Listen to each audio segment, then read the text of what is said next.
Frank Gehry is famous for his wild and wacky constructions, like the Guggenheim Museum in Bilbao. The museum was a success, as it uplifts the city to an international level, bringing $1 billion and counting in visitors' revenue since 1997. However, I think his latest work for the University of Technology Sydney has ruined his career. Having the Guggenheim Museum and its related design approaches in mind, I approached the Dr. Chau Chak Wing building with skepticism. Located in the city center precinct, the building is claimed to be a landmark along the cultural ribbon that extends from the Sydney Opera House down to the university campus. The very eye-catching exterior, composed of undulating brickwork, referencing the dignified sandstone of Sydney's urban heritage, to me, seems unnecessary. On the other hand, the curtain wall that fractures and mirrors the image of the surrounding contemporary city buildings is not justified.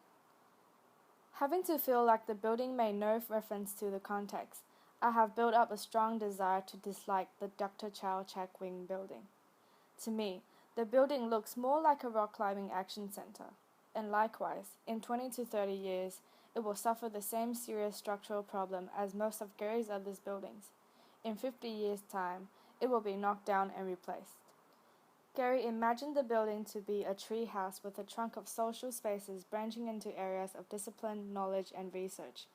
Hence, the building is designed from the inside out in order to achieve its goals. I see the whole internal program purely unorganized. The overhanging timber beams that form the oval classrooms and the excessive use of expressive materials made the space claustrophobic. With only one vertical column and the rest being angled, the overshadowing structures and features made the spaces really limited, especially when you sit along the glass facade behind the oval classroom. Looking up, I couldn't imagine how hard it would be to clean and maintain these wild structures and to make it appear as neat as it is now. Not to mention its lack of air ventilation and natural light. You feel like you literally walked into a paper bag because of the dim artificial lighting and little airflow. Moreover, the positioning and arrangement of each so-called collaboration spaces are so unconvincing because they feel more like left-out areas where furniture is forcefully added to make the spaces less random. Students who use these areas are more likely to feel unsecured as they are constantly being observed as they are positioned to sit inside a glass container. As a whole, I would comment the Dr. Chau Chak Wing building as unconsidered, random, and unnecessary.